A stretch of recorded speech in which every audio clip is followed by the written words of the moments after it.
Assalamualaikum warahmatullahi wabarakatuh.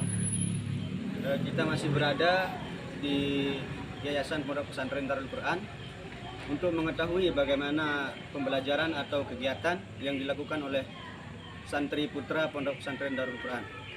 Untuk mengetahui lebih lanjut, marilah kita berbincang kepada pengurus ataupun mudabbir yang berada di Pondok Pesantren Darul Quran Bengkel. Come on. Wah. Assalamualaikum Ustaz. Waalaikumsalam.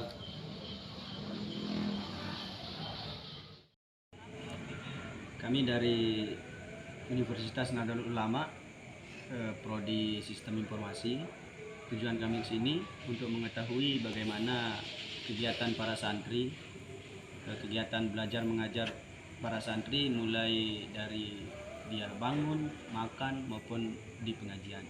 Mungkin Ustaz yang perlu saya tanyakan yang pertama, bagaimana sih sejarah Darul Quran hingga saat ini? Baik. Pondok pesantren Darul Quran ini pada mulanya didirikan oleh salah satu tokoh termasyhur di Nusa Tenggara Barat, yakni Tuan Guru Haji Muhammad Saleh Hambali. Beliau juga termasuk Rais Syuriah pertama Nahdlatul Ulama di Nusa Tenggara Barat. Pondok pesantren ini didirikan pada tahun 1955 oleh Tuan Guru Haji Muhammad Saleh Hambali. Bangunan pertama yang menjadi ikon dulu ketika didirikan ialah di sebelah utara, tepatnya di dekat Masjid Saleh Hambali. Jadi cuman bangunan tersebut yang pada awalnya berdiri pada tahun 1955. Kemudian setelah berkembangnya zaman, didirikanlah bangunan yang saat ini kita tempati, yakni Madrasah Sanawiyah dan SMK. Kemudian dibangun juga asrama pondok tentunya. Kemudian setelah Tuan Guru Haji Muhammad Saleh Hambali ini wafat, kemudian digantikan oleh menantu beliau, karena beliau tidak mempunyai anak laki-laki, maka menantu beliau yang bernama Tuan Guru Bakri Masun menggantikan kepemimpinan beliau.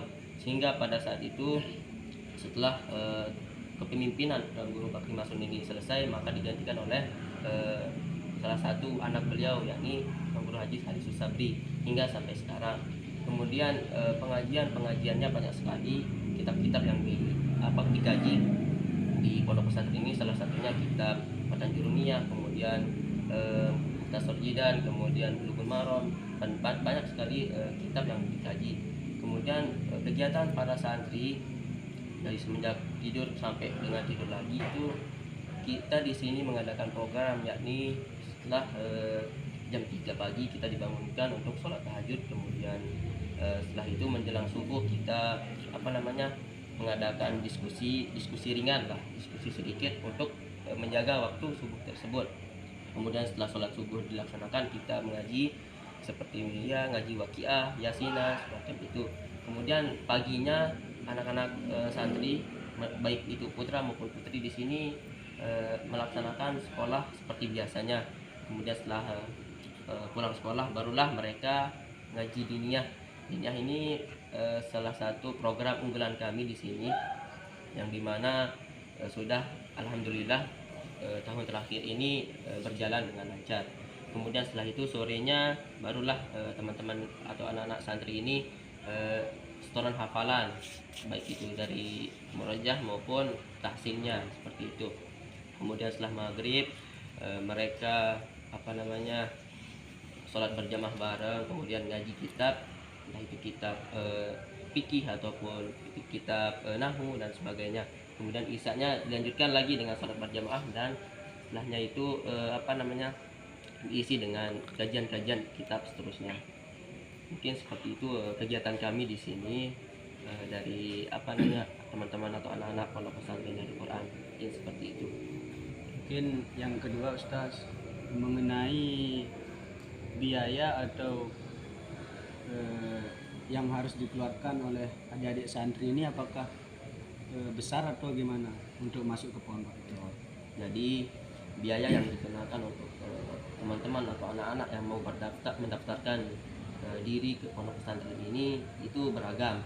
Yang pertama, jika anak ini atau orang tuanya merasa tidak mampu atau belum mampu untuk membayar, bisa nantinya teman-teman ini membicarakannya kepada pimpinan pondok pesantren, yakni tuan gurunya itu sendiri, untuk bagaimana kelanjutannya nanti ketika pembayaran.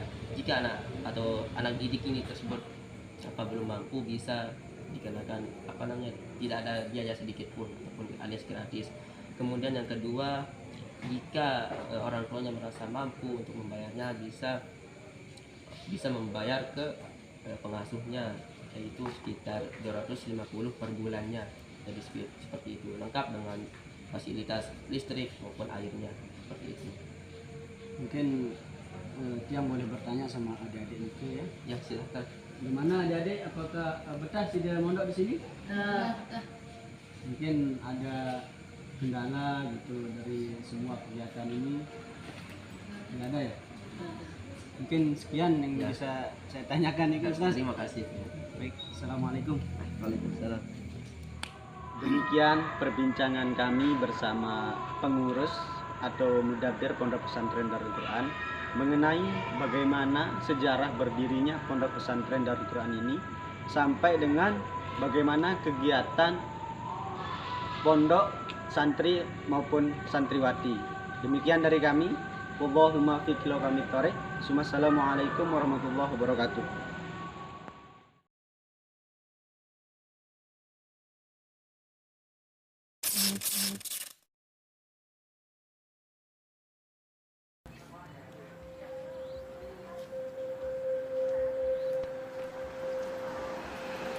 Hidup di pesantren itu tidak seperti yang kalian bayangkan. Harus pintar-pintar membagi waktu. Jika salah sedikit membagi waktu, maka konsekuensinya bisa jadi hukuman. Dilatih untuk bersabar dalam segala hal. Bersabar dalam belajar,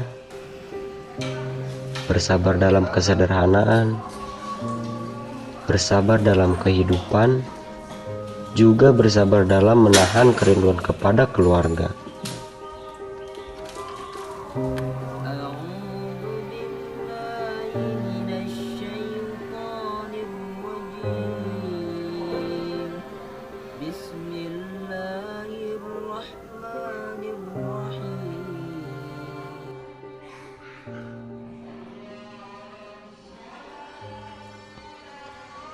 Hidup di pesantren itu dituntut untuk berusaha merubah diri.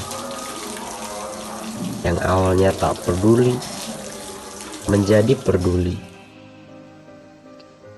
Yang awalnya tak mengerti menjadi mengerti. Yang awalnya sendiri-sendiri menjadi bersama-sama. Karena di sini kami mengenal apa artinya bersaudara. Dari tidur,